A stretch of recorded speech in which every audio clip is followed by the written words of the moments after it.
सुप्रभात बच्चों। आज हम लोग पढ़ेंगे बसंत भाग 3 का अगला पार्ट, जिसका नाम है टोपी, जिसके लेखक हैं संजय जी। संजय जी का जन्म 25 जनवरी 1969 को बिहार के भोजपुर जिले में हुआ था। इन्होंने हिंदी भाषा में बहुत सारी लोक कथाएं लिखी थी, जिनके कारण इन्हें कृष्ण प्रताप स्मृति पुरस्कार भी प्रदान किया गया था।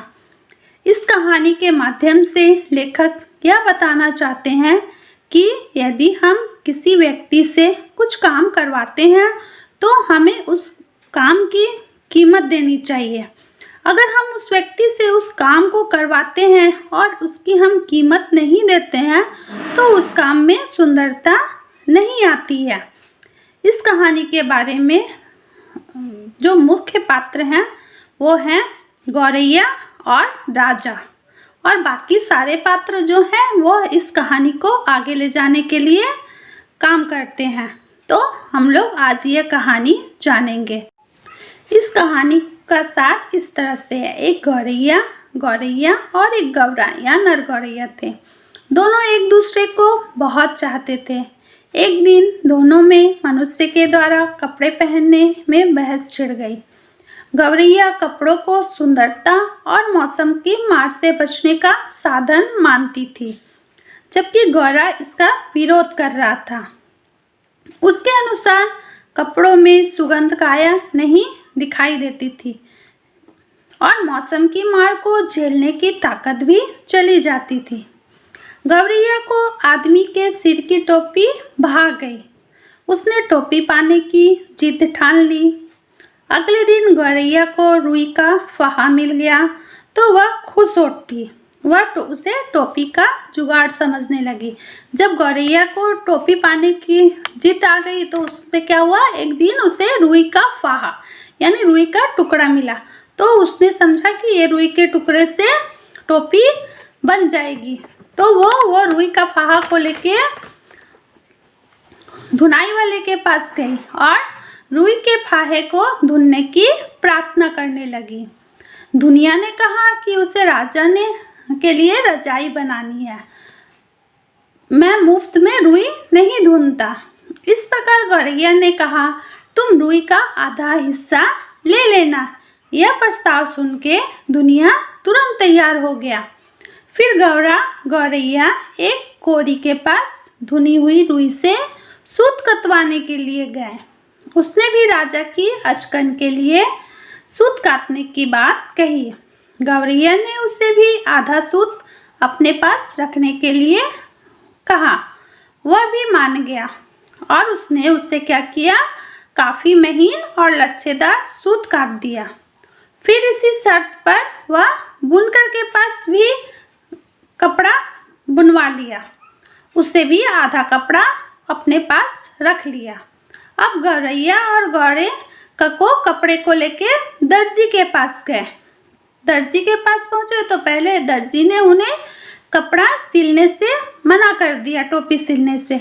उन्होंने कहा कि मैं अभी राजा के नवजात बच्चे के छबिल्ले सीने में व्यस्त हूँ।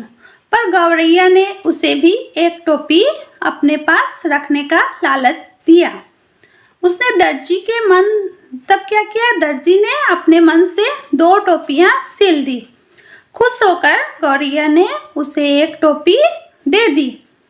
तो उस दर्जी ने क्या किया, उसकी एक टोपी में 4 फुदने जड़ दिए। टोपी पहनकर गौरैया नाचने कूदने लगी। जब वो गौरैया को टोपी मिल गई तो गौरैया क्या है, खुश होके वो टोपी पहन के नाचने कूदने लग गई और वह राजा के महल के किनारे पर बैठ गई। तो वो टोपी पहन के क्या हुआ, राजा के महल के जो कंगूरे थे उस पर जाके बैठ गई। उस समय राजा अपने सेवकों से मालिश करा रहे थे। वह नंगे सिर था। गौरैया कंगूरे पर से ही चिल्लाई।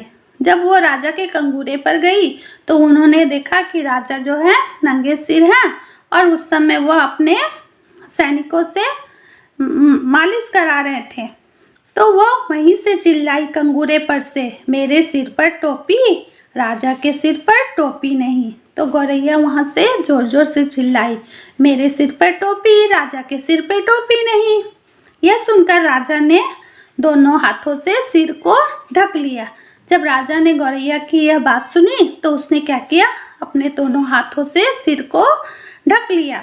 उसकी आज्ञा पर एक सिपाही ने गुलेल से गौरैया की टोपी नीचे गिरा दी। अब राजा ने एक सैनिक को आज्ञा दी कि गौरैया की टोपी जो है उसको उसके सिर से नीचे गिरा दो। टोपी की खूबसूरती देखकर राजा दंग रह गया। अब वह इस टोपी के बनाने वाले की खोज में जुट गया। जब राजा ने देखा कि इतनी सुंदर टोपी गौरैया ने पहनी है तो आखिर ये टोपी किसने बनाई है, तो वह टोपी बनाने वाले की खोज में जुट गया। दर्जी, कोरी, धुनिया सभी को इन्होंने बुलाया गया। दुनिया ने कारण बताते हुए कहा कि गौरैया ने जिस दिन काम करवाया था उसका आधा हिस्सा दिया था। तो जब राजा ने सभी को बुलाया तो उन्होंने कहा कि गौरैया ने जो काम करवाया था तो उसने उसका आधा हिस्सा सबको दिया था। आपके यहाँ से कुछ भी नहीं मिलता, तमाम बेगार करवाने, सख्ती से लगान वसूलने के बावजूद राजा का खजाना खाली ही रहता है। राजा ने कहा गौरैया की टोपी वापस कर दी। राजा ने कहा और गौरैया की टोपी जो है वापस कर दी गई। गौरैया टोपी पहन के चली गई और उसने राजा को डरपोक बताया। जब राजा को सबने कहा कि आपके पास इतना खजाना आप वसूलते हैं, इतना आपके पास सख्ती से लगान वसूलते हैं, उसके बावजूद जो है आपका खजाना खाली रहता है, आप जिससे काम कराते हैं उसको उसका भुगतान नहीं देते हैं। तो इस पर राजा ने क्या किया, यह सुन के राजा ने गौरैया की टोपी वापस कर दी। गौरैया टोपी पहनकर चली गई और राजा को डरपोक बताने लगी। इस कहानी से हमें यह शिक्षा मिलती है कि यदि हम किसी से कोई भी काम करवाना चाहते हैं तो हमें उस काम के बदले में उसकी पूरी कीमत उस व्यक्ति को देनी चाहिए। तो यह कहानी से हमें यह संदेश मिलता है कि अगर हम किसी भी व्यक्ति से कुछ काम करवाना चाहते हैं तो हमें उस काम के बदले में उसी पूरी कीमत देनी चाहिए। ठीक है, तो ये आज आप लोगों की ये कहानी थी। धन्यवाद।